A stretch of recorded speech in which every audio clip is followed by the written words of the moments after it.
You betrayed your uniform! Though you did put too much tarragon in the stuffing. My lucky loony. I am a Starfleet officer, the paragon of virtue. You're more like a parody of virtue. And prepare to be dazzled. Ladies and gentlemen, welcome to Deep Space Nine at 9-ish. I am your host, Jeff Mater. Joined as always by my brother Dave Mater and Bajoran workers Kevin and Ashley Millard, back from a 2-week hiatus. Yep. Here to talk about a Deep Space Nine episode, season 4, episode 22, For the Cause. Yes, this is all about Cassidy, Yates, and Eddington betraying Cisco. And it's kind of like a whole investigation. It kind of feels a little bit like a Law and Order episode. I like it. I love it. I'm ready. I'm here to talk about it. Much better than the Muse. You didn't miss a good one last week, Kevin and Ashley. They've been gone for 2 weeks. Yeah, but that especially last week. I would like to rate last week's episode 0. Oh, 0? Let me update the chart. Hold on. Let me update the chart. Do you know what? When I gave it my rating, I was like, it's not low enough because I know Kevin or Ashley are going to give this even lower than what I gave it. Do you know why we weren't here last week? Because I fell asleep during that episode. Something came up the episode. Yeah, Kevin falling asleep. That's funny. All right, Davan, looking very festive, has joined us. He's a tailor, a Tinker Tailor soldier spy. How are we doing, Davan? Are you ready to talk about For the Cause? Well, I'm doing a lot better than the previous 2 episodes. Yeah, we had a real like low point there. We had like the Shattered Mirror episode and then the Muse, and like Jeff and I collectively gave Shattered Mirror 5.5. Like we were not too enthused. And then the Muse currently sits at a 3 now, or an average of 3. Yeah, that was generous. It's pretty low. It's amongst our lowest rated episodes. Waxana Troy is a horrible person. She's a con artist. That's what we. Well, it was Majel Barrett. She wrote the episode. Or she co-wrote the episode, so it was also. She was the best part of that episode. Well, I mean, that's Davan. why. Do you want to give that episode a score? Because I think I want to rate both of those episodes. Okay. I got to make sure Shattered Mirror gets a little lower than you guys have it. Well, whenever you're ready. We were not kind to it. Okay, Shattered Mirror gets a 2. The Muse gets a 4. Yeah. The Muse gets a 4. Mm-hmm. Shattered Mirror. Right, you brought up the rating. I'd rather watch the Muse again than watch Shattered. Of the Muse. Yeah, I think the Muse has some redeeming factors. Mostly Odo's really nice in it, and I like Odo and Lou Oksana's relationship quite a bit. Actually, I think I would have rather those two got together than Odo and Kira. Just remember, like Hard Time was only 4 weeks ago. Like they had some really good episodes going. The season was pumping, and then there was kind of like this, like a few. I don't know. There were a lot of Jake was kind of the consistent thing in like these last couple of episodes. Like it's like Sir Lofton's been here for quite a bit more. I was fine with the Jake stuff last week. It's the Waxana Odo stuff I did not like, so I was kind of on the opposite side here because I felt like Waxana was just completely using Odo. I didn't like either. Yeah. There was nothing for me in that episode. Yeah, but we're not here to. This is a great episode, though. Yeah, we're here to talk about For the Cause. For the Cause, which is to me actually one of my favorite episodes that we've watched. It's a sneaky good episode. Is how I would describe it, because it's kind of this whole mystery of like, is Cassidy Yates a Maquis spy? That's how the whole episode is set up. And then at the end, we get the whole reveal that, yeah, she is, but she's not the real traitor. The real Tinker Tailor traitor spy is Eddington. Yeah. Dave. Yes. Eddington. This episode do you think they do? I feel like they do a really good job concealing the fact that Eddington is a Maquis throughout the whole episode. I really watched it carefully. I don't think it's like super obvious. I don't think we really see this coming. There's not like any. That's why it's also kind of disconcerting because it's like you don't see this coming. A little bit in the scene where like Worf and O'Brien are talking about it, which by the way was amazing. Worf's a pity of the Bucky. They should be hunted down and destroyed. Like he's kind of an extremist, and O'Brien's like, I don't know, man. They're just trying to make a living, they're fighting for what they believe in. Like a treaty was signed, blah blah blah. And then he's like, "What, Eddington? What do you think?" He's like, "I don't care. Anything else is an indulgence." Yeah, I'm just an officer." And then you're like, All "Okay, of a sudden he's a surprise Vulcan." That you were definitely a spy. You were definitely like a double agent now because we asked you, and you're like, "I don't care." Like, if you don't have an opinion, it would be like, hey, what's your opinion on Israel Palestine? I don't know. What it's hard not to. It's hard not to have some sort of an opinion, one way or another.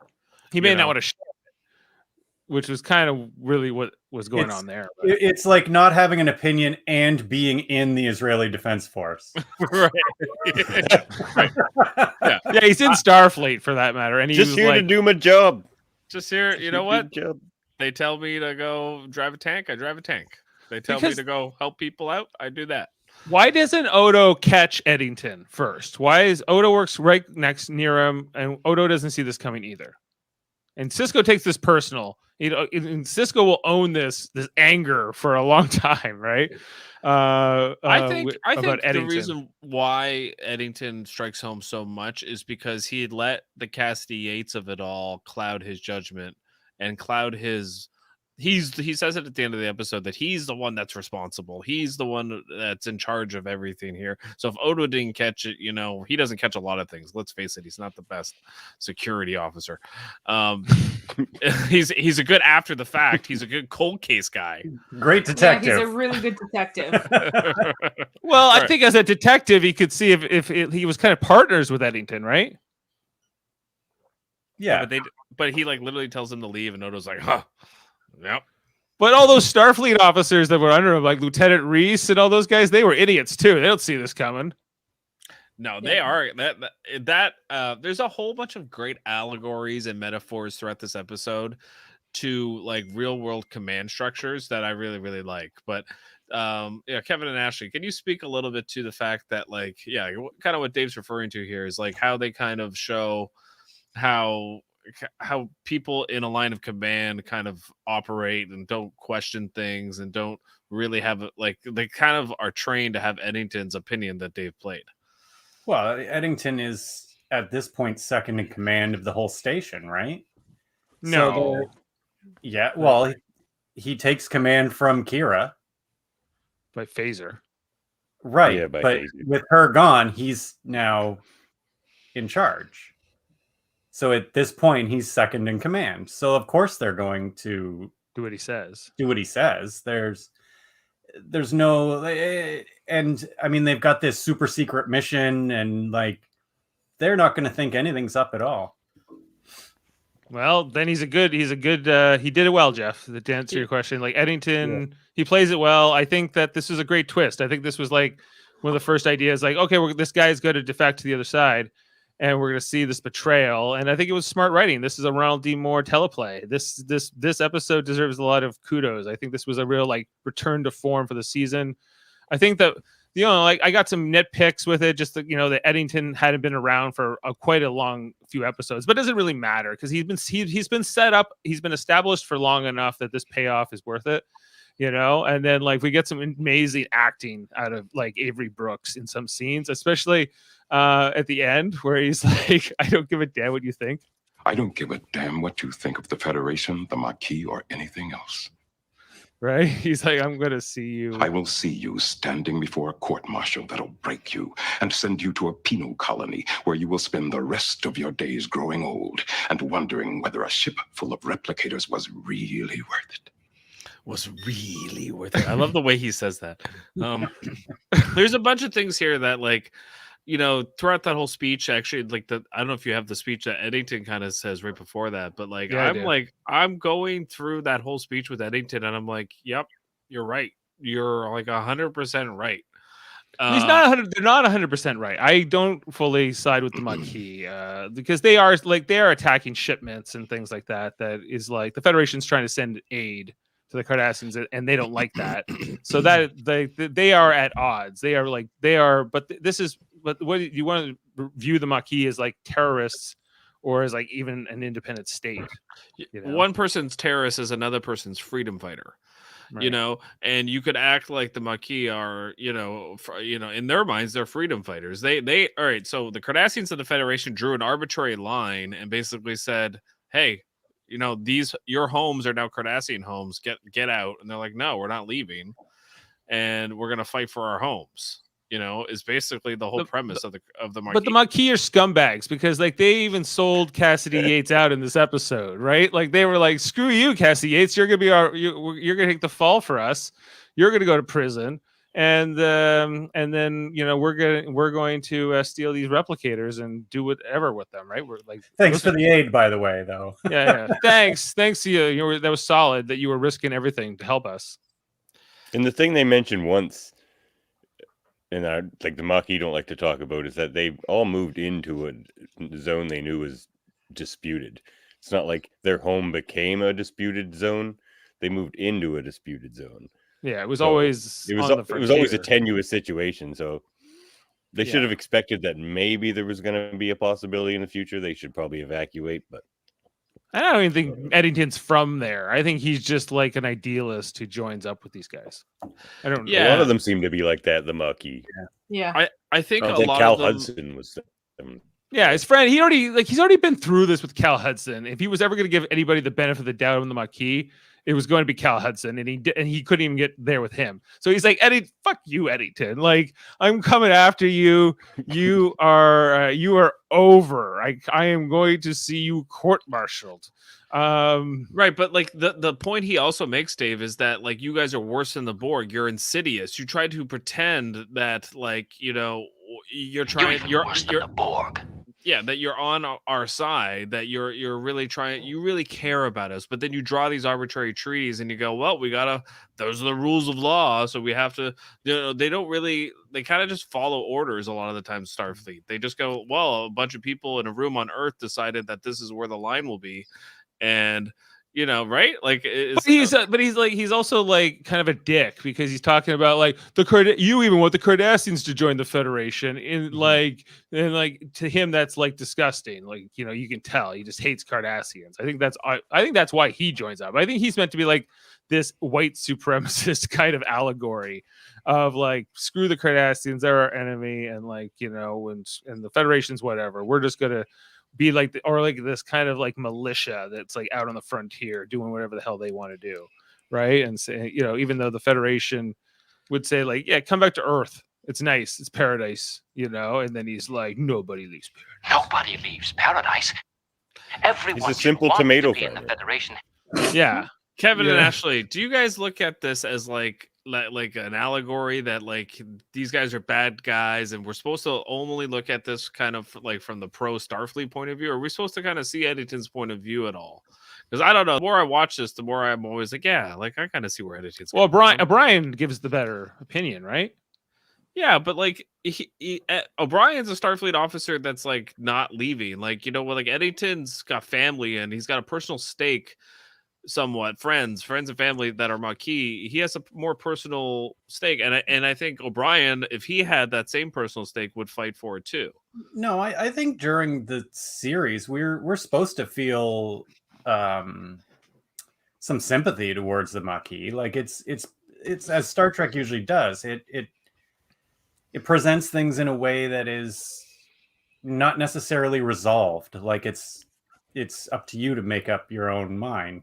It's debatable who's right and who's wrong. Yes. But the Maquis aren't the only ones that had to move after they came to this agreement. There was Cardassian settlements on the other side of the line that also had to move. And didn't. and are fighting. And didn't. That's how the fight They had to. They got to steal those replicators, Jeff. And Eddington was the lead in the movie Crawl. I don't know that movie. Pilgrims can't set up shop next to a new colleague. It's going to be trouble. No. No, I mean, yeah, even in this, like, yeah, he actually Jeremy makes a good point here where he says O'Brien doesn't care about those bloody cardies. Yeah. Well, I mean, is that? Do you think that is what's influencing his opinion on the Maquis, or do you think I think that O'Brien has a more nuanced way of looking at things, and Worf is a little bit more black and white. Davan, do you kind of see it that way? Oh well, Worf's definitely the hardliner. They deserve to be hunted down and killed. Yeah, They should be hunted down and destroyed. The speech at the end there with Cisco, where he's like threatening Eddington, he just kind of goes at the end of it to himself. And who? Eddington? I like to try to imagine what? Who does? Eddington or Cisco? Cisco. Like he finishes threatening Eddington, the conversation between them ends, and he just goes like, I think he realized he just like Klingon blood revenge to guy. Because it's just like, until I die, I will see you. Like, yeah, Cisco like swears. He's like, I will see you. I will see you. Thinking about eating his heart. I think there's a couple things going on in that humph. I think he's kind of going like, you know what? You might have a point, but none of that matters because I hate you. You betrayed me. Fuck you. Is basically where he's coming from. I don't give a damn. I don't give a damn what you think of the Federation, the Maquis, or anything else. Set up someone he cared about too. Yeah, I think that is what is the crux of where his hatred comes from. He like Eddington set up Cassidy, and Cassidy was just trying to be a good person. She was just trying to help give medical supplies, not weapons. Like Dax, we have the whole scene with Dax where Dax is going to start talking to Cisco, and he's like, "Get the hell out of here, old man," not having it, right? Right, yeah, he's how like, did she get wrapped up with them though? She was the one who brought Cassidy Yates into the picture originally. Remember? Oh, I thought it was Jake. Well, it was like both of them, right? And they're both kind of featured in this episode where we have a few scenes with Jake where it's like Cisco's like very calm and it's like he doesn't want to tell Jake that like you brought me a traitor. Right? It's like you better betray me. Let's hold hands and make sure that. Yeah, well, because she gets the Ractigino, right? Oh, what was it? Ractigino, extra sweet, macabre bread, no crust. That was the Cassidy Yates thing. He goes, "What happened to juice? What happened to juice and oatmeal? What's juice? Where's juice and oatmeal, Jeff?" I do love in this episode that he goes to Cassidy and tries to get her to not go, and it's like, let your first officer take this one. Yeah, the blue guy. I saw him, the bullion. You got a bullion guy. That's cool. The bullion guy. Yeah. What about at the beginning here with Cassidy Yates, where she says like they're kind of snuggling or whatever? She goes, "You are evil," and then he says, "I'm a Starfleet officer. I'm the paragon of virtue." I am a Starfleet officer, the paragon of virtue. And then she says, "You're more like a parody of virtue." And she hit that on the nose, right? Right? He is kind of a parody. He's a parody of virtue. I think that clip is going to get used a lot. You're more like a parody of virtue. Yeah, I think that's a great way to describe Cisco. It's a great Cisco episode. Bringing on in Charlie Conway, Jaemeel Robinson. What's going on? Did you watch For the Cause? For the Cause, yes, I did. Nope, can't hear you. Oh, just faintly. Yeah, very quiet. Oh, I couldn't hear him at all. Even Worf hesitates to use a bioweapon on a planet, but he does. Right? And he thinks they should all die. Yeah, he thinks they should be hunted down and destroyed. And destroyed. Well, that's what he said at one point. He just wanted to do it hand to hand. Yeah, he just thought that bioweapon was a coward's way to kill people. Exactly. No honor in bioweapons. Yeah, they have no honor. I would not become a terrorist. And then he's like, Major Kira was a terrorist. It's like, yeah, well, she's not here right now. Yeah, screw her. I am in command of the fight. We will hunt down and destroy the Maquis as soon as Captain Cisco says we can. Well, we definitely have a few relationships that, like, within the crew that are kind of like at odds. Like we have Odo and Eddington. and this episode it comes to a head. But we have Kira and Worf. They're kind of like competing for Cisco's right hand side. But then there's Dax, who kind of comes in as more like the confidant, and Jake, who's also like a different type of confidant with him. So there's all these different relationships that I think work well, because it's not defined like who's for sure Cisco's number 2 or is really the chief of security, or who is those type of things I think are interesting within Deep Space Nine. Dave, you're squinting, you're confused. I don't know. Like, I think there is a hierarchy in Deep Space Nine. It just depends on like what you're talking about. Like, it depends on the operation. Who's running security on the station before this episode? Well, the Starfleet crew were commanded by Eddington, but only sometimes when he was there, I guess. He seems to not really be there all the time. So is there a command structure? Is there a hierarchy? Well, it's kind of loose. Right. I think they all report into Kira, and then Kira reports into him. Right, but there's Eddington's running the Starfleet people. And he reports to Starfleet. Well, they're a coalition. Right. Okay. It's a huge station. Jaemeel, now that we have you, what did you make of this relationship between Cassidy Yates and Benjamin Cisco throughout this whole episode? Do you think that they both know they're playing each other? Do you think that do they suspect early, right from the beginning, or does it take some time that Cassidy Yates is a traitor, giving some medical supplies to the Maquis? Well, Hunted down and destroyed. I don't necessarily think that she's a traitor per se, because she hasn't made the same oaths as the Cisco has, mind you. But at the same time, at the same time, I think she is who she is, and her loyalty is the reason that she has been doing. The ending specifically speaks to her loyalty to Cisco, not necessarily the Federation. But she's a Federation citizen, Jaemeel, and she's portraying her citizenship by helping the Maquis. So, did she go to a school? Did she pass a course? Did she sign some documents to be a Federation citizen? I think or was maybe she born into it?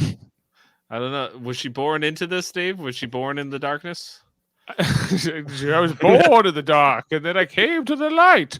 I think that that was my one question, because earlier in the episode, when when Odo and Eddington are like, "Yeah, Cassidy Yates is the smuggler," right? She's like, if she's a Maquis, then she is not a Federation citizen. Someone says that. Yeah, Eddington says it. Eddington says it, right? So you forfeit your citizenship. So maybe she had if you're tried and convicted, right? It's not like, oh, I see she's over there with the Maquis. She's no longer Federation. She's not with us anymore, right? It's not. It can't be just declared. She dropped off the crew at a Maquis colony where they won't be able to find them. Two things: you don't have to sign anything to become a traitor. I can be a traitor to Canada without ever having taken an oath. And two, she's not a traitor though, because we do render aid to our enemies at times. So is she really a traitor? Does she really deserve to go to jail? I don't know. Eddington would never betray Canada. If you're giving medical supplies to ISIS, is that a betrayal? I don't know. My lucky loony. Right. Jeremy says here, your girlfriend betrays you. That's probably worth gassing at least one planet, maybe two.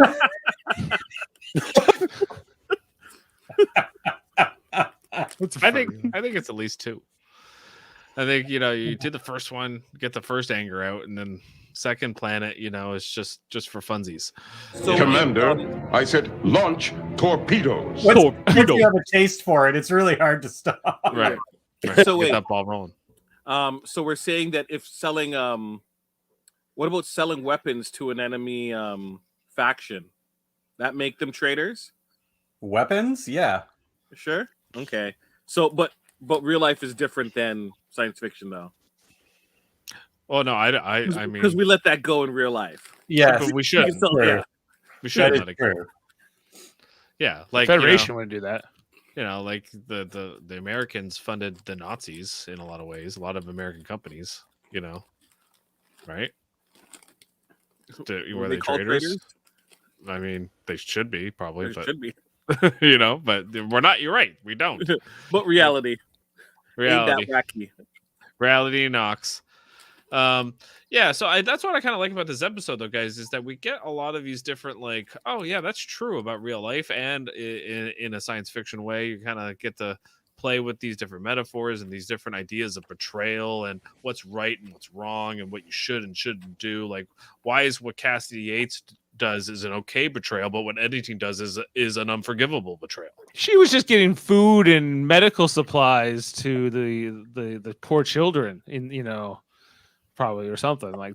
Yeah, but answer that question, Dave, for me. Like, why is what editing did unforgivable, and what Cassidy Yates does is, you need a slap on the wrist and then I'll forgive you. Well, hers was less harmful.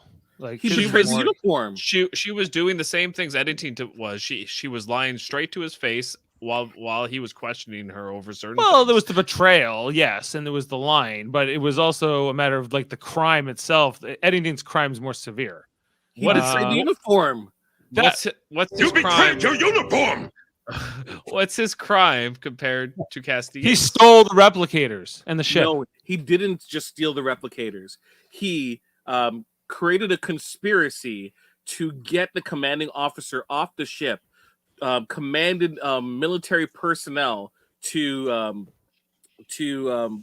ignore orders, right, and go against Starfleet, right, that could make them complicit in a crime, right. Additionally, he assaulted, right, a person of the coalition, Kira, and then confined her in a space, locked her in, right? See, the things are mounting. Plus, he had the nerve to call and say haha, right? Which is a crime in itself. Right? Yeah, he compared the Federation to the Borg, who killed his wife. You're even worse than the Borg. That At least they tell you about their plans for assimilation. And You're more most insidious. and You most assimilate people. shut up, Eddington. Nobody leaves paradise. Paradise. It's even better that it's over like the communicator or whatever. Yeah, the sound. Yeah, go ahead. yeah, because he's not in the room for like Cisco to strangle. Yeah. And the Just a worst scapegoat. crime of all is he took Cisco's girlfriend away from him. Yeah, Oh, sent her yeah. to the slammer. Yeah. All he has is that pillow now. They couldn't go see the 1961 Triangle pillow. Yankees beat the 1978 Red Sox, guys. That was I Oh, had that. fuck, I forgot. He missed a baseball It's a game. baseball too. game between the 1961 Yankees and the 1978 Red Sox. The Yankees will bury them. That's easy. The 1978 Red Sox didn't even win the World Series. Like, what? Yeah, is I mean, like, oh yeah, that's always like, why are the 1978 Red Sox? But maybe in this version, Jeff, there was like Why they lost. eugenics wars. Yeah, this is a different universe than ours, right? And so, like, maybe in this version, the 1978 Red Sox had like eugenics Superman, like Kanuni Buck and Singh. Bokai. Buck Bokai. I don't think it's a different baseball team in 1978 in this universe, is it? It might be. No, I don't think so. I don't think so. Well, when does the timeline diverge? After the eugenics wars. After today. Today? The 1978 Red Sox finished second in the AL East. They were second. They didn't even win their division. Well, that's a bad holosuite program, if you ask me. Like the 1961 Yankees was like one of the best teams of all time. Like they had like Mickey Mantle and DiMaggio and like like Maybe all this was like they thought this would be like a great underdog kind of matchup. Like maybe there was some kind of They were playing in major markets, that's why. major markets. They were playing to major markets, that's why. Major markets. I mean, like the okay, so the 1961 Yankees, they had they had Yogi Berra, they had Mickey Mantle, they had Roger Maris, They had DiMaggio. They, their team was insane. Maybe this was in the alternate timeline where, remember that Henry Starling encountered that time ship, right, in the 1960s. There's a different timeline here in the Voyager episode. Oh, there's the divergence. Henry Starling. Henry Starling is the divergence. Yeah. Don't forget that there was also dinosaurs on this version of Earth. There's Dinosaur also data people. heads back in time. Data's head? There wasn't dinosaurs on our version of yours? Data's head. We don't know. There might have been dinosaur people named the Voth, maybe, but it seems who went to the Delta Quadrant. Do you think that there was a? Are we counting Voyager stuff now? Voyager counts. It's canon. I mean, Voyager's great. Doctor Who tells us that there's dinosaur people on Earth, so yeah. The See, Silurians. there must be. Yeah, Ashley understands. This is the problem with canon, Dave. Everything that occurs in an episode of a science fiction show now all has to occur. It's all wrapped up in one big ball of madness. That's right.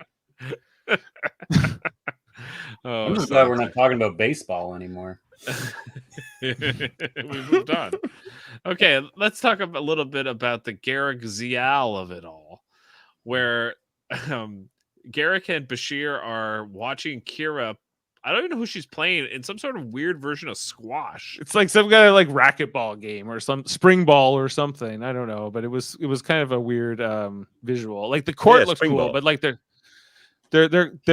little rackets or whatever looked very strange. But also, I always love with Nerys. They always not that women can't physically check men, and they can, but they always portray Nerys as being really strong and able in conflicts and in games. She's always just bang, I'm a freedom fighter, she's always they can, but Bashir points it out. He's that was amazing, I always never buy it. I'm always yeah, right, Nerys, you did. But I thought the scene that the whole, and then the whole, we have to, I think, talk about just the Garrick Zial relationship eventually. It's not a date. It's something. And the fact that Bashir's don't you talk to her, she's Gul Dukat's daughter, don't you get into that. And then I love at the end where he's not even paying attention. He goes, oh, A brilliant move on the part of the Major. You should have been paying attention. Yeah, no, Garrick's really good in this episode. I really enjoy him. What do you think of his relationship though with Zial? Do you think he's too old for her, it's kind of strange, or do you think it works? I don't think he's hitting on her. I don't get that at all. I don't understand why that's insinuated throughout this episode. I just think he's lonely. I think he's I'm a Cardassian. I'm on the station by myself. There's just the only other sort of Cardassian person. It'd be like if you were a Canadian and you were on this Chinese space station and there was some other person that was half Canadian, half Chinese, and you'd be like, hey, want to go watch a hockey game? That's what this is like. I think so. Yeah. Go compare loonies and grow tomatoes. Do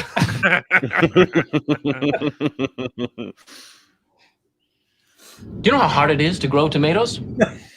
It's not, actually. It's hard if you're in a. It is when you plant them in loonies. My lucky loony. Well, how do you know which one's lucky if it's in a... Yeah, this is the second Zial, by the way, Jeff. They all look the same to me. This is her only appearance as this version of Zial. I mean, this is my least favorite Zial. I'm always confused. I never care. I'm okay, Zial. Does anyone feel like we missed out? This should have been Zial. This is the one true Zial to rule all the Zials. No, Zial. It's the worst Zial. They all blend into one Zial for me. This is Tracy Middendorf. Okay. From Miami Beach, Florida. Age 51 now. Oh my God, I just figured out why she's in this episode. Why? What's that? She's the main guest star in the next episode as a different character. So they just had her around. They're like, do you want to play this character too? And they said, yeah. And she said, yeah. You think? Or which? Well, we got that. Maybe they'll come up in fun facts. Or the other way around. Either way, she's in 2 episodes in a row as 2 different characters as a guest star. That's interesting. They're like, look, we don't have Zial casted. Okay, So we'll see if we'll spot her in the next episode. we don't have We need to Cassidy. age her up slowly. So we need to. Yeah. You need to be middle age. This is she's a middle-aged Zial now.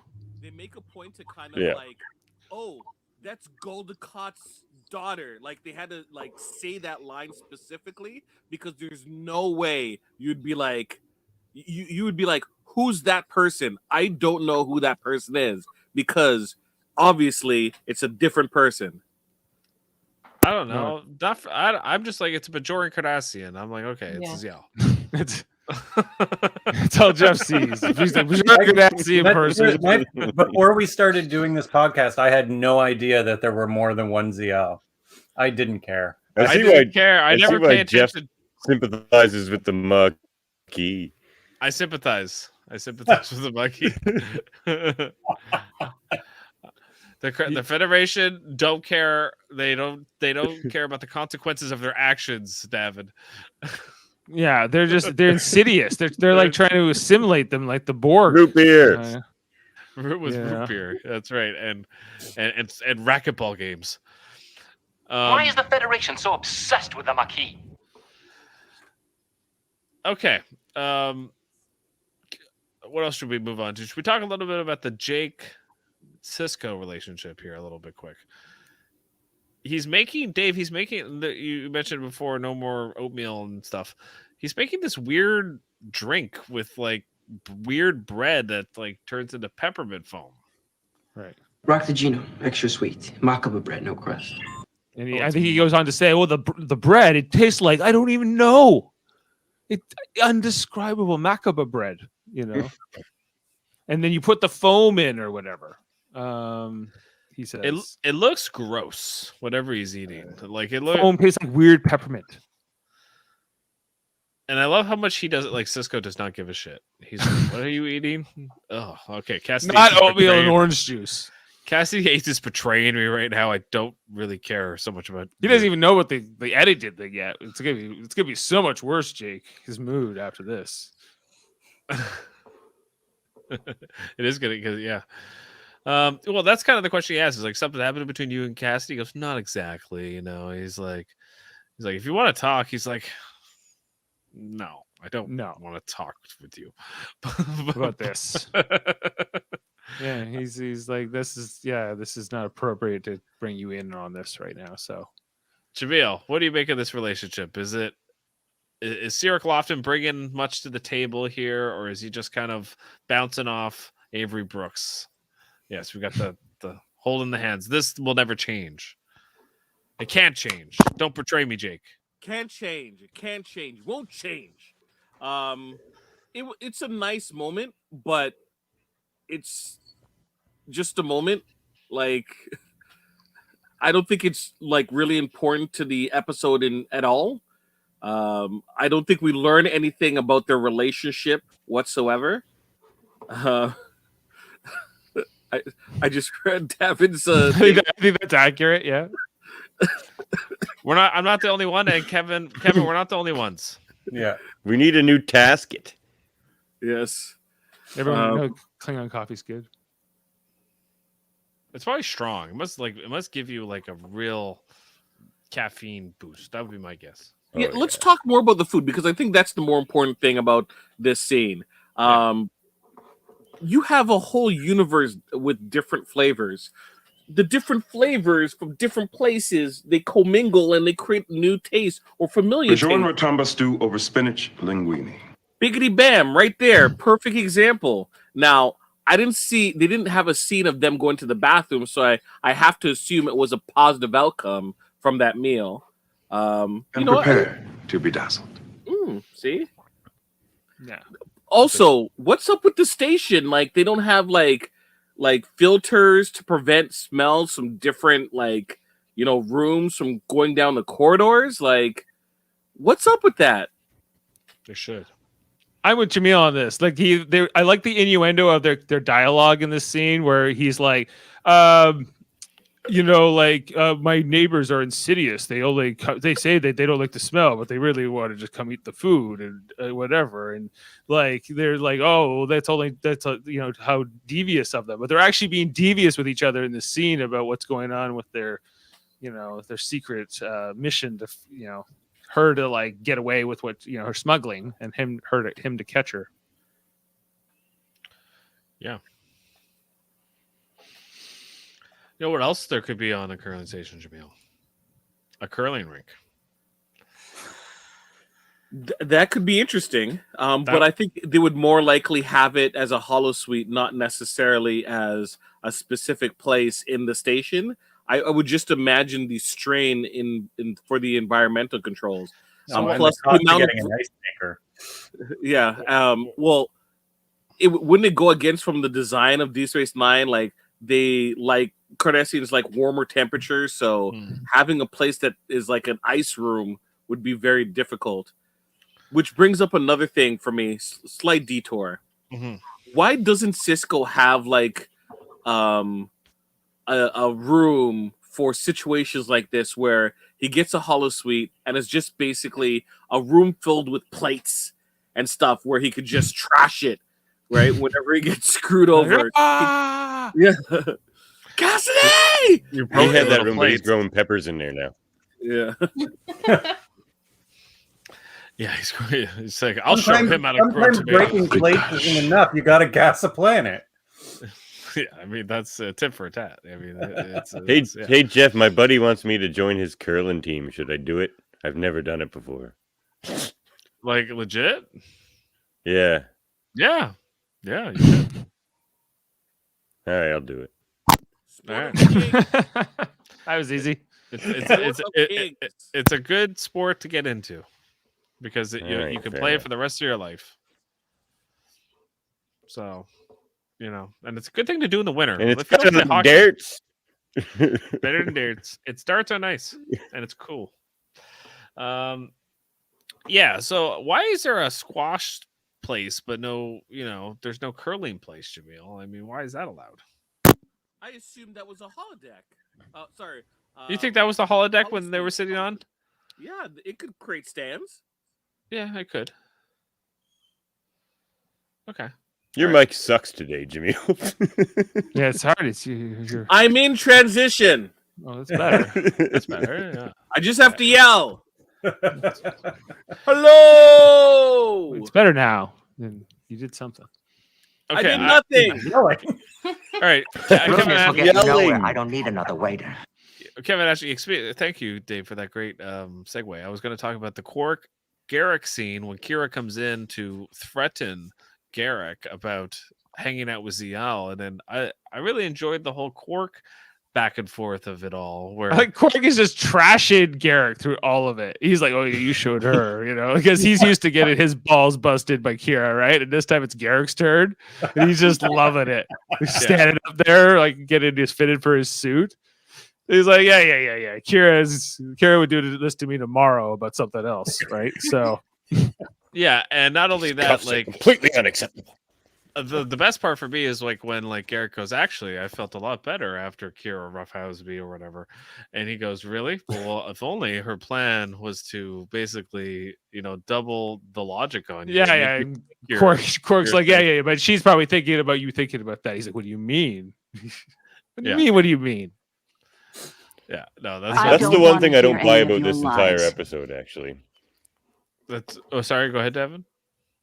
That's kind of the one thing, the one kind of almost the only flaw to this episode. It's a pretty perfect episode, I think.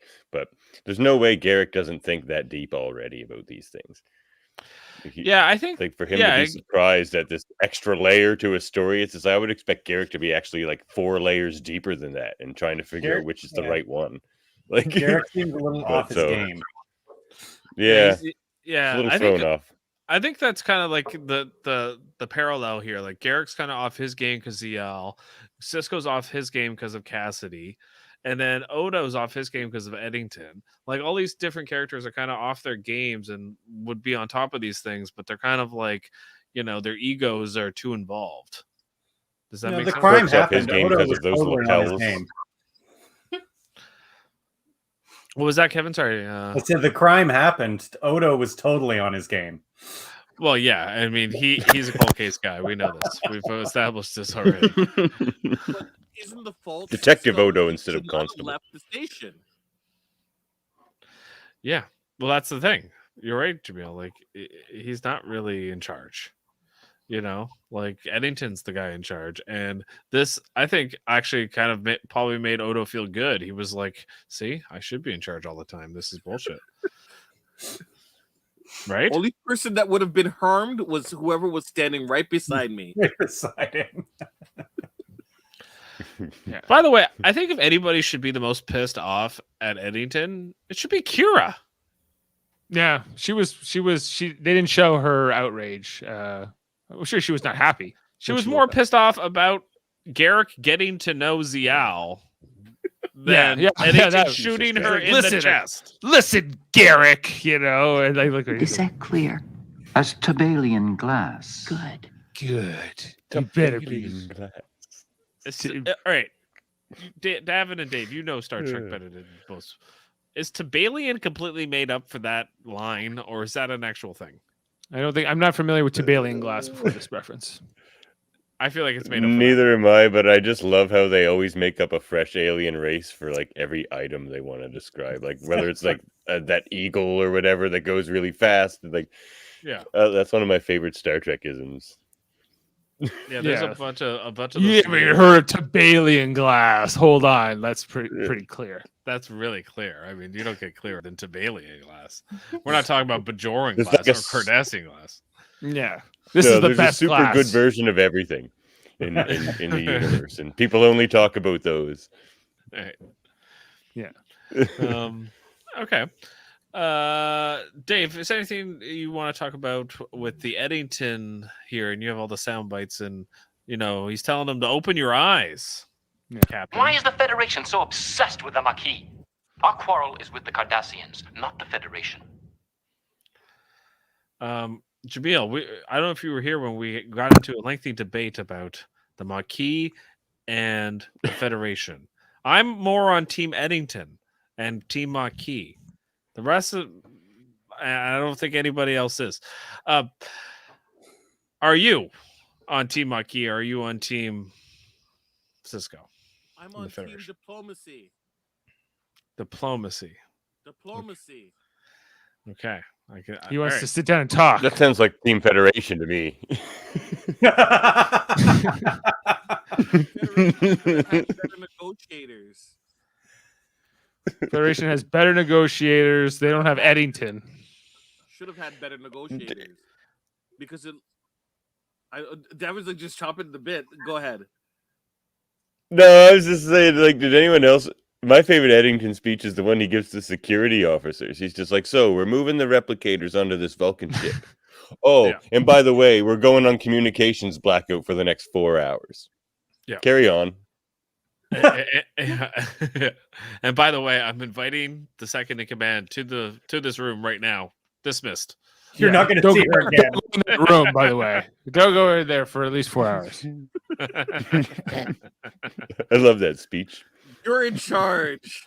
And then he does the other speech with the guy when he leaves him in charge of the station, where he's like, okay, you're now in charge of the station. I got to go on this Vulcan ship that we just transported all the replicators onto. So, Lieutenant Reese. Lieutenant Reese. He's like, well, I'm a junior officer. Is that really appropriate? And he's like, what? I'll find somebody else. He's like, you don't think you're qualified? If you don't think you're qualified, you're not qualified. He's like, oh, I'm qualified. So I can do it. He's like, you better get up there. Cut out for the Maquis. I mean, Starfleet. I felt like I was watching a lower deck scene when I was watching that scene. A little bit. Yeah, like he doesn't say, hey, what happened to Kira? Like, why am I in charge? Because they're like, hey, should we not talk to the Bajoran deputies? He's like, absolutely not. Don't talk to the Bajorans. That's like the big suspicious clue. The Bajoran deputies think. If those officers had been a little smart, I think that was the one thing where they should have been like, why can't we talk to the Bajorans? Are we on the same side? Yeah, because the Bajorans might be working with the Maquis. That's why. The Bajorans aren't working with the Bajorans have a Maquis problem. It's more likely that you're a Starfleet officer is working with the Maquis. No, that would never happen. Okay. How did Cassidy get all wrapped up in this, though? I never understand that. I think that they Every could have time I done watch more it. to explain why she was doing. Like, I get like the basic thing was she felt bad for them on some level, and she needed to get them food and medical supplies and whatever. Look, but she had her chance. She could have gone on to Ryza. No. Cisco gave her an offer she had to refuse, apparently. So here's my understanding of the situation, right? She was always doing this off and on. Right? Eddington probably found out about it, or he, as being a part of Maquis, already knew that she was involved and then used it as a ploy to get Cisco off the station. Yeah. So it isn't the matter of why didn't we know more about how things unfolded? It was always like that. We just never knew that about her. Eddington did, and Eddington was able to use it. They could have done a better job of explaining that. Well, Eddington, they wanted you to figure it out because they do have that whole scene where Eddington goes to Cisco and goes, "Look, I don't want to go on this mission because if this turns into a firefight and Cassidy Yates dies, I don't really want you coming after me and wanting to strangle me." I don't have to be the one that kills Cassidy Yates, Captain. And he's like, I don't blame you. Yeah, he's like, "I'll do it. I'll do it right after I finish with this planet." Fire photon Fire for those torpedoes. These pants are a meter too long. Yeah. Can No, we they're talk too about how Garrick is a shitty tailor? His pants are a meter too long. 2 meters. I don't know. I got the impression that he likes them really long. Like he only wanted half a meter too long. Yeah, Makes and him he look wanted taller.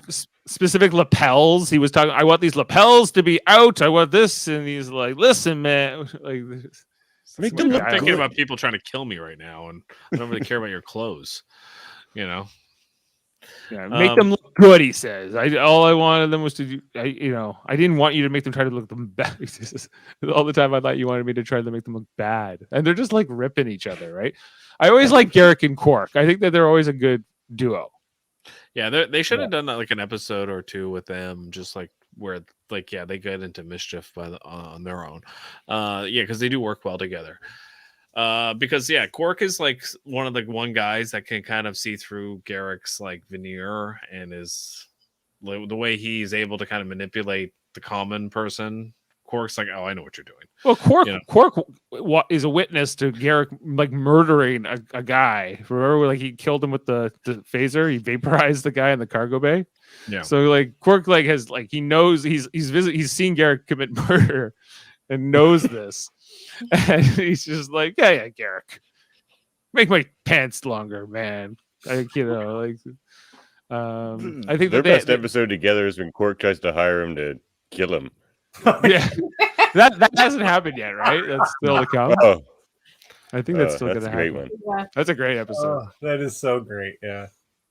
Can we talk a little bit about the whole ending scene here with Cassidy, where Cisco's like, all right, I got to arrest you. I'm going to bring in Junior Officer Reese, who doesn't know any better than Reese should not have gotten to do this. I think that somebody else. Recently in command of the entire station. Head of security Reese, you mean? Commanding Officer Reese, Lieutenant Junior Grade. Lieutenant Junior Grade. He's been Seriously, promoted he's head of because security Starfleet now, right? Eddington's gone. Yeah. It's all about Yeah, it Reese looks like now. Reese guy. How come Odo didn't make this arrest? How come Odo got to sit this one out? because she's a Federation citizen. Not He a was Bajoran still trying to figure out who did it. Yeah. yeah. No one died. What happened? Well, in fairness to Odo, he's the one who actually figures out like this was a whole plot to get Cisco True. off the station. Yeah. But after 5 hours of Enough looking at a little view evidence. screen, Yeah, they sat there for a while. 5 hours. Yeah. And then I was like, I got it. You know what? Faster than Cisco. Faster than Cisco, but Cisco was just sitting there for 5 hours, not putting this together. And who else was It's after 5 hours. You know what? Brian's They there. probably know the answer. Where's Bashir? Where was Bashir? He wasn't paying attention.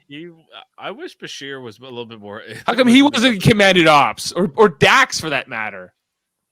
Where was she? Where's Docs? Who's Docs? Who is Docs? Yeah. Okay, so this ending scene where like it's like, okay, I gotta arrest you. Who is Dax? Who is Docs? Who is that? You know, she says like, "Oh, I still love you," but like, you know, this whole episode, I've been lying to your face, and you know, could have went to Riza, could have done that instead of helping out the Maquis.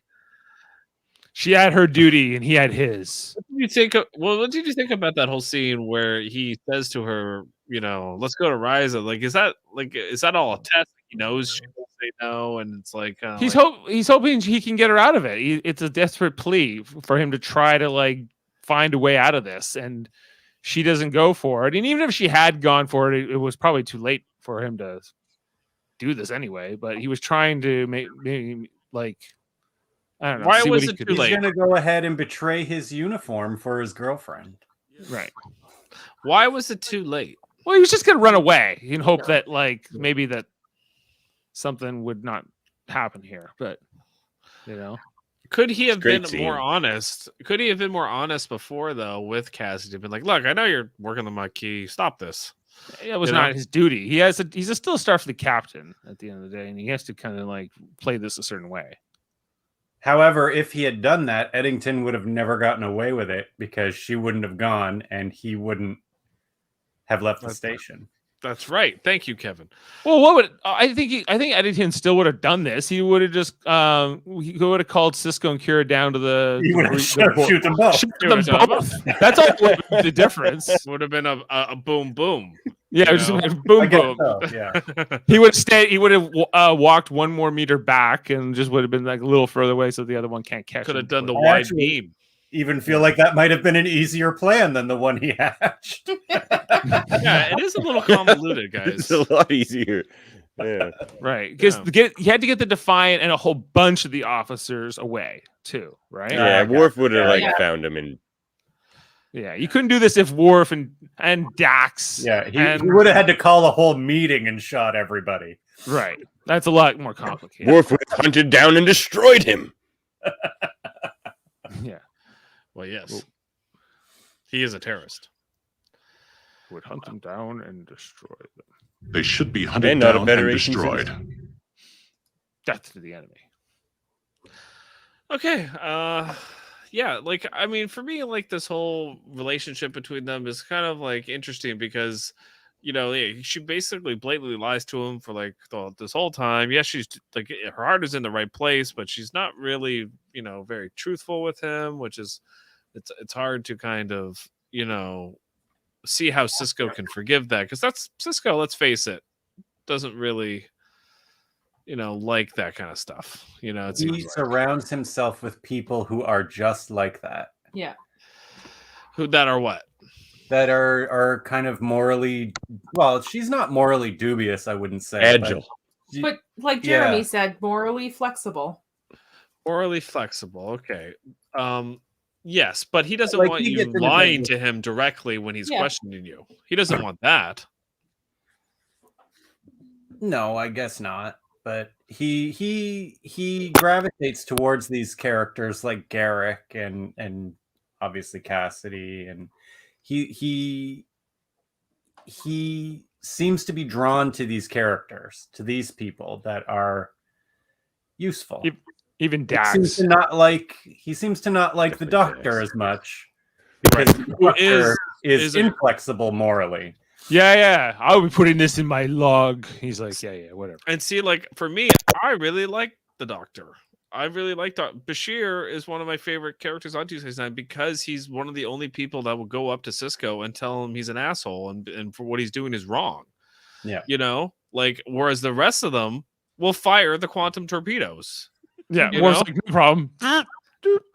They'll have a slight second of hesitation, but they'll do it. They'll follow his orders because they're going into battle with him and they trust him and they think he's the man for the job. And in a lot of ways he is, but sometimes he goes too far, especially when he's emotionally compromised. And Eddington is definitely going to make him emotionally compromised. It stands out okay. when you watch Yeah, go ahead, TNG because Yeah. it Yes. stands out when you watch TNG because Worf like is the stereotypical hothead, but then he shows up on DS9 and he's like maybe like the third or fourth hottest head. Yeah. He just like, fits right in. Yeah, it's true. He comes across as like stern, Moderate. Almost the And- voice of yeah. reason. Yeah. voice of reason, where it's like because he's so black But he and white, you're follows like, well, protocols, you know. Yeah. Yeah, he's very yeah, like even Cisco kind of makes him go, "Oh, I could be a little bit more." How do you think Worf feels about Cisco overall, even at this point in the show? I He think fears him. I think there's a bit of that. I also think he thinks like he doesn't want to listen. Like, Picard would at least hear you out. Where Cisco, I think, is kind of like, say what you're gonna say, and I'm gonna do what I want to do, kind of anyway. I'm not interested in your opinions. Yeah. You know? Whereas I feel like Picard, he's a little bit more diplomatic, a little bit more like understanding of like other points of view. Cisco's like, you know what, I'm gonna do it my way or the highway, and I feel like a lot of the time. So I don't know, Jaemeel, how do you feel about that? I feel that Deep Space Nine doesn't show Cisco beating the bridge crew. It cuts away and then he gives a little backhand. That'd be my suggestion. Old man. Yeah. Oh no, I know you're not gonna feel this, but bang.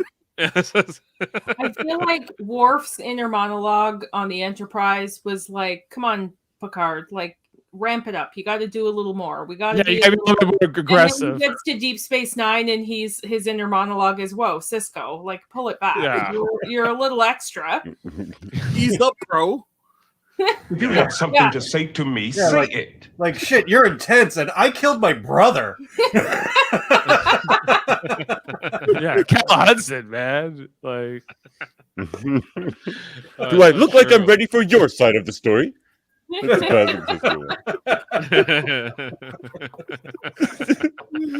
Yeah.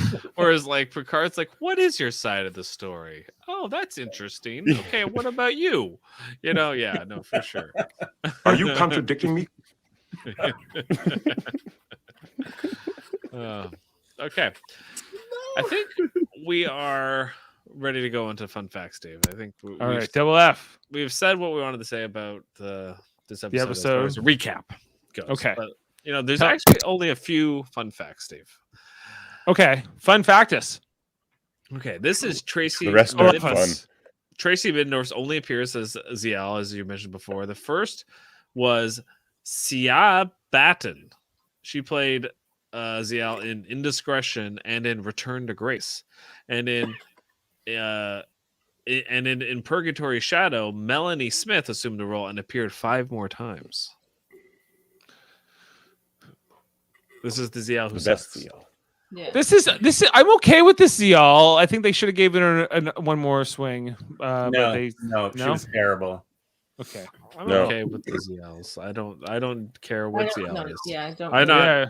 Is the next Zial? We're gonna see if the next Zial is an improvement.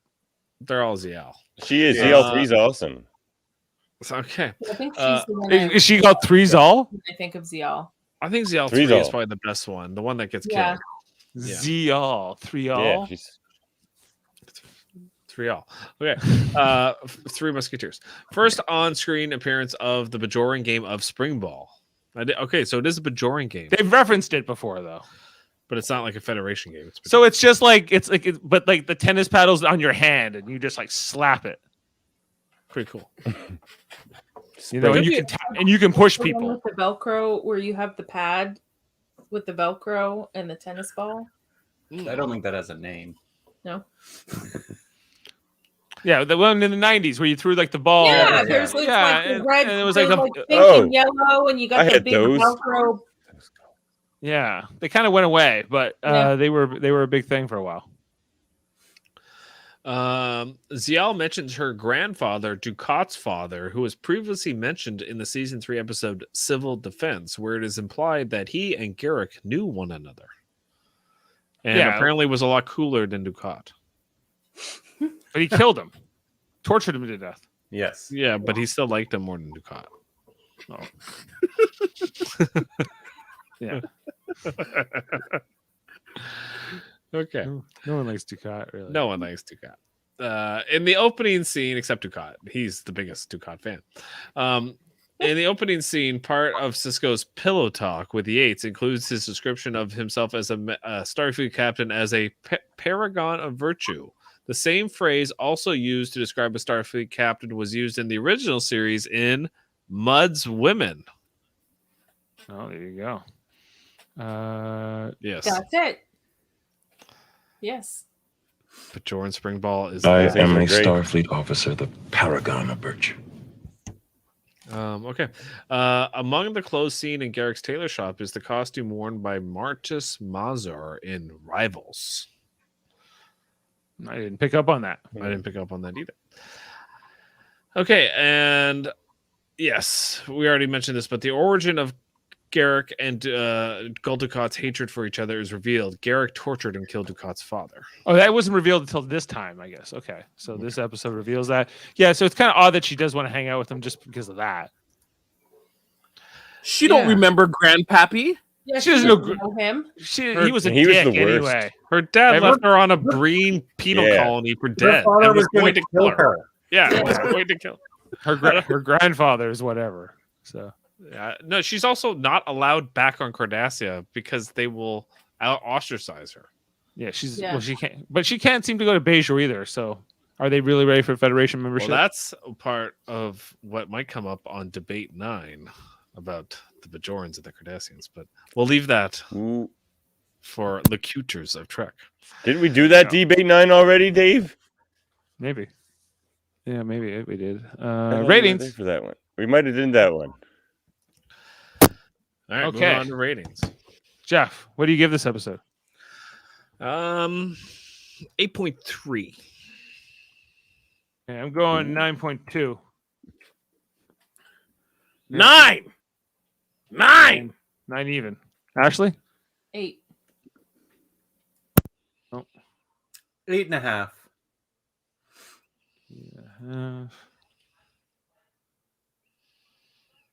And Davan. 9.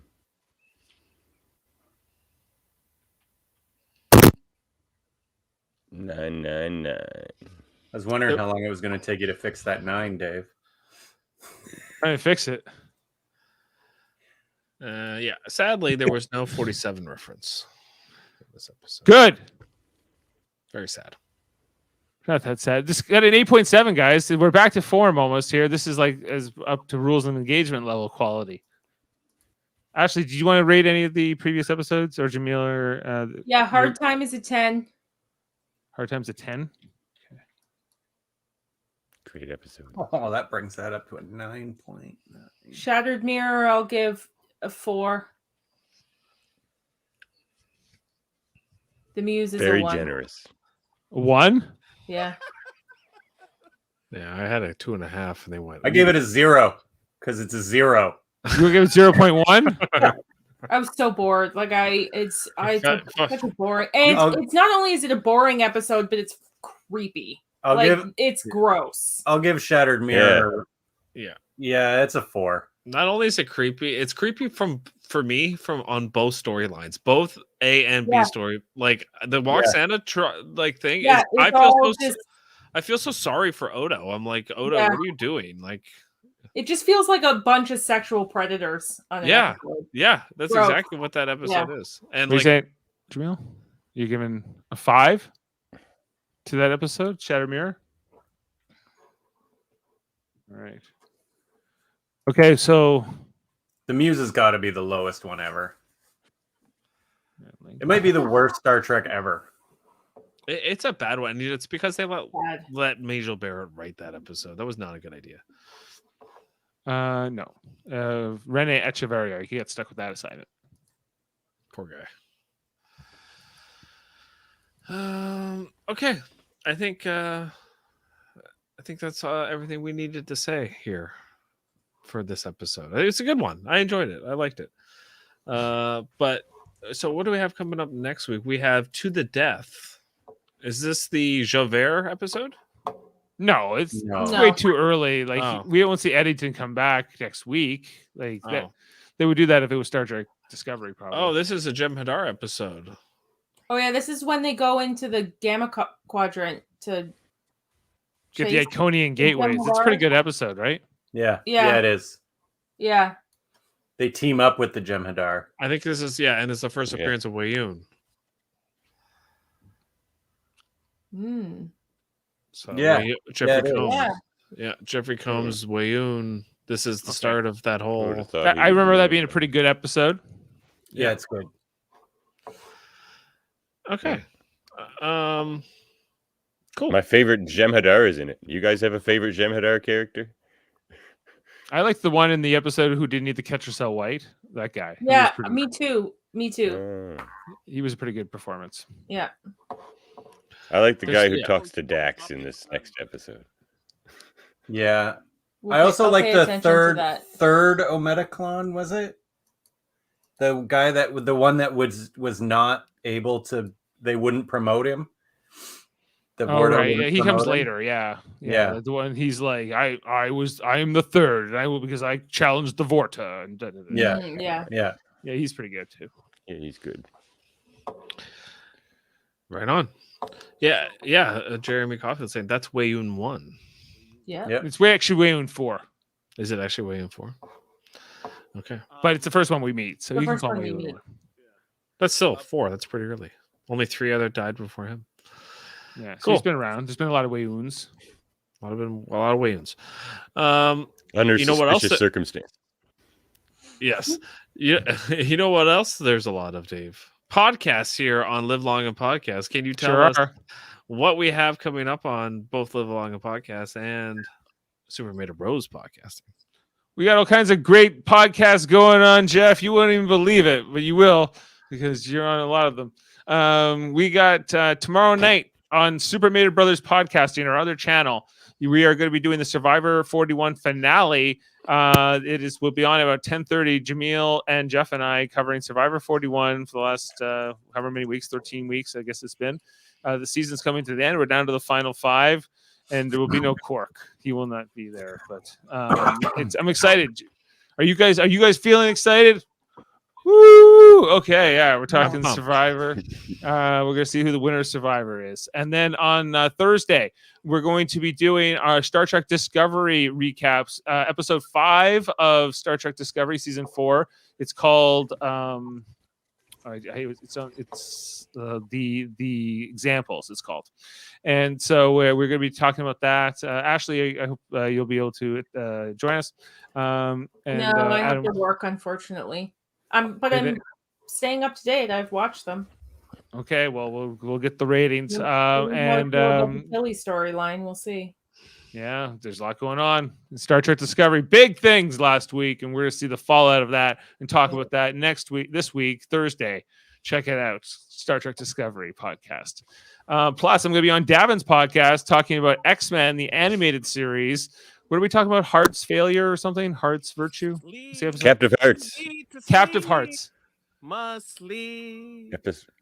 You taking from me what's mine. Is that the episode we're watching? Yes, it's was it not Deadly Reunions, it's the Morlock episode. Is that the one we're doing? The Morlock episode? Oh, Yeah. okay. Yeah. Here we go. All right. Yeah, so we're gonna be talking about X-Men the X-rated. animated series.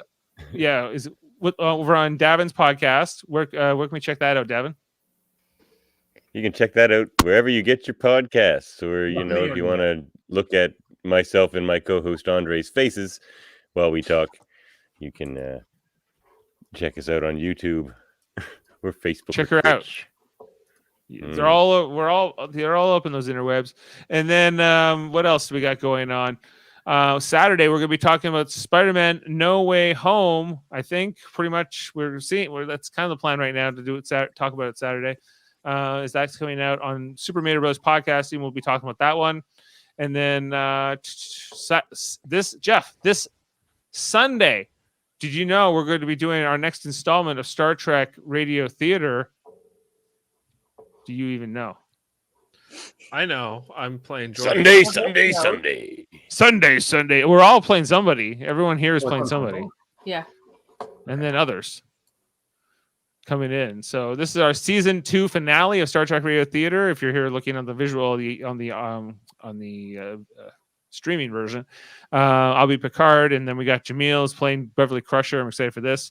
And then we got Davan playing Zephyr Cochrane. He's getting drunk for the whole thing. Ashley's playing Troy. She might be getting drunk too. And then, Kevin Millard playing Commander Riker. He might be getting drunk too. And then we got Jeff playing Geordi. He will be springing a leak. Not detected though. Not detected. Undetected. And my wife Jane. Best way to spring a leak is to Sloan. drink with Zeph here. With a little Zeph. Yeah, get the Zeph in there. So check that out on Sunday. And then we're also going to be doing our next episode of Star Trek. What do I call it? What's it called? Trivial Debates. Sorry. Did you find a third person yet, Dave? We did find our third person, and we are going to reveal it right here, right now. It's pretty exciting. Are you ready, Jeff? No, but I'm ready to go. Okay, we're about to do it. I'm not ready. It's going to shock me. It's processing right now. Probably. It's in process. It's processing. And revealing. Davan. It's Davan. Oh well, Eamon and Adam got quite the debater to go up against. Second cousins once removed. David and Adam already beat me once. This is revenge. Yeah, Adam's back. Max hosting. What do you think Max is going to come up with? His questions. I don't know. Absolute wild card. Wow, Who knows? He's the wild card of hosts. Yes, he's like Jody, but even more wild card. You know, I kind of know what to expect from Jody, but he says it's going to be a Christmas themed episode, though. Oh, interesting. Okay. He'd be like, "Is Die Hard a Christmas movie?" and stuff like this. What do you think the history question will be? To be like gold. I'll show you a wild card. I'm going to show up. I'm going to show up as one. Max Dude B. What do you want? Gold, frankincense, or myrrh? You got to pick one. 3 wise men or 2 wise men? How many? Who's the best wise man? Who's the best wise man? Obviously, Of the 3 number one. kings. He's number 1. Mirth, right? Mirth. Yeah. You about the manger? Anyway, so that we're gonna be talking all about that on that's gonna be on December 27th. We're doing that next installment of Trivial Debates. Also, make sure to check out Davan's podcast. It's called Locutors of Trek, and he's always talking about Star Trek stuff and stuff. Here's his logo. We're having a debate 9 on Monday. What are you gonna be debating? Myself and Jeff and others. And Brian Babineau from the EDH Rect podcast about the Magic the Gatherings. There you go, the Magic the Gatherings. I'm too familiar with that myself, but I used to play it when I was a kid. Anyway, check out Locutors of Trek. Yeah, Locutors of Trek. Okay, what about let's talk about fighting games? We got that one. Let's talk about fighting games. Is doing podcasts. I think they recorded a new one, and it will be posted soon. Let's talk about fighting games. Check that out. It comes with karate chop action. It goes by his alias though, Sam Jerka.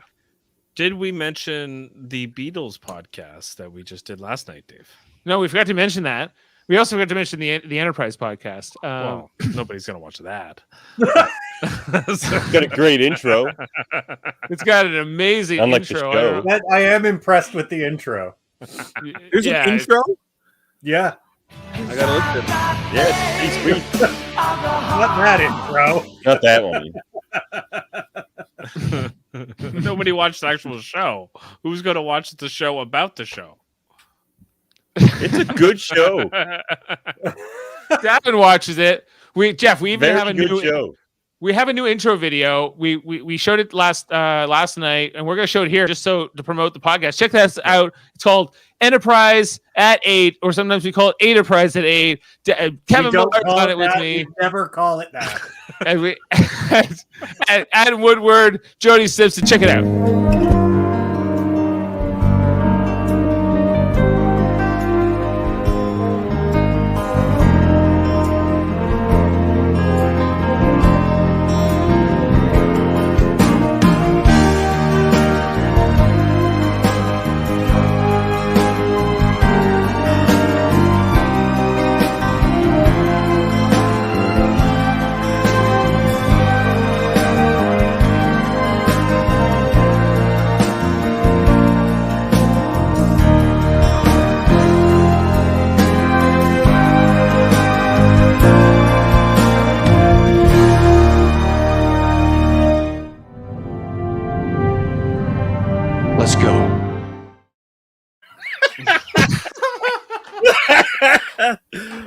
my gosh. Jeff, go. did you enjoy that? Let's go. Let's go. I'm gonna watch the show. Just like the show, I loved it right up until Archer was on the screen. Yeah.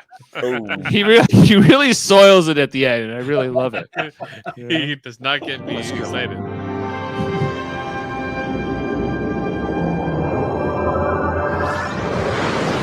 It's Archie. Okay, thanks, Dave, for that Enterprise at 8. No, we don't call it that. And Jeff, we also talked about the Beatles. Let's get back, part 3, last night on over on Super Mario Brothers podcasting, finishing up that podcast series. Over with the Shields boys. Yes. Yeah, the Fab Four. Yeah, we had the Fab Four breaking down the Fab Four on top of the roof last night. We were discussing that great historical concert almost 50, it was like 50 years ago. 52 years ago, I believe. So that's pretty exciting that, if you're a big Beatles fan, check that out because, even if you're not, even if you just like, music. Even if you hate the Beatles, check it out. Yeah, if you're a hater of the Beatles, check it You out. should probably watch it and then watch our podcast about it. We'll talk about how much we like it. We didn't have rose-colored glasses. We looked at it from. No, we were critical. Yeah, we were a little bit, maybe too much so. No, we were objective right down the middle. Right in the middle. Right, yeah. We throwing balls and strikes, dude. That sounds like baseball. So okay. So yeah, join That us sounds next like week. baseball. Yes. Join us next week here on We got a Tuesday's question. Oh, we have a question? Which question? Is it this one? What are your feelings with the new Star Trek game announced at the Game Awards? I hope it's good. I've been disappointed by every Star Trek game. I'm gonna buy it and I'm gonna play it and I hope it's good. I'm What's excited that it's like choose your own adventure. Great. Yes. I loved those books when I was a kid. I hope this game is good. It's made by a bunch of people who used to work at TT Games and made the Lego games, so I'm hoping. I'm hoping. Thank you. I was afraid that bringing this up, I would get the faces that Jeff and Dave have. No, I'm excited. Like I'm hoping. I have never liked a Star Trek game. Well, I play Star Trek This is a Online. I don't know different if thing. have I ever told you about Star Trek Online? Yes, you have, Dave. It's boring. Are you talking about this Star Trek? You can go to Ryza. Resurgence? Is Sorry? it? Yes. Yes. Do you know what? It's for PC, so I might actually play it. So the great thing about it being a Telltale Games game is that one of the issues that we have from Star Trek games is there isn't enough of the feel that you're in control of the narrative of the situation. Yeah. Telltale Games, this is the bread and butter of it. Your decisions impact what story That's like you get. choose your own adventure. Right? And Star Trek, a game of Star Trek has to have moral questions or moral decisions that impact both yourself and other, whoever you're in conflict with. So the fact that this game isn't, people were like, why can't we get another bridge commander game where you get to shoot people in ships? You have a billion of those type of things. Star Trek Online. Yeah, that's why I don't like it. I agree with Jaemeel. I see where he's going with this. We want a one that allows us to have a narrative where morals and answers and investigation. Yeah. Do you turn your girlfriend into the Maquis or not? And then she's not there for 6 months. That sounds like a good game. An admiral gives you an order, and your choice is to follow the order or not follow the order, and it takes you in a completely different storyline depending on which one you choose. And the admiral's like, don't talk to those Bajorans. Put the entire Earth. You can either follow the order or grow tomatoes. Put the entire Earth under court martial. Will you obey or will you find out the conspiracy? I hope the hardest thing to do. Definitely don't do it if an admiral told you to. Hopefully. Right. Yeah, exactly. If admirals tell you to do anything, run. Figure out the conspiracy. Do whatever you have to do to not listen to that guy. So, Ashley, you're on board. I know I'm getting it day one. I am not joking around. I'm so excited about this. Will we get a Live Long and Podcast review panel on this game? I'll probably play it because it's on PC. A video game review. That's interesting. What's it going to be on though? Like Steam or like what's it going to be? It's going to be on all major platforms with the exception of Switch. Yeah. I think. Yeah, but no, it's going to be on PC. But like, what's it like? How do you get it? So it would You buy it. likely be Steam. Probably Steam. Steam will have it for sure. Probably Yeah. Steam, yeah. Or you're still gonna get it, right? What is this Steam you talk about? Yeah, what is this speak? Oh my god, Dave. There's a whole different debate, Dave. Isn't Star Trek Online on Steam? I don't know. It just works. Computer, It just works. start up Star Trek Online, please. Is that what it does? Hey, Dave, you want to Is play that with what- Legos? Okay, I'll look into it. Okay, all right. You look into it, Dave. Go ahead, Jeff. We Sorry. just write off. Jesus Christ. We are ready What to sign is off. Steam? Who is Dax? Who's Dax. That's right. Okay, guys. Oh shit. So that's it for us here on 269 We've been on way too long talking about this great episode, but join us next week at 9ish for some more Deep Space Nine. I'm your host. I've been your host, Jeff Mader. Don't get in a relationship with a monkey trader. Peace. I hope that's a sponsorship.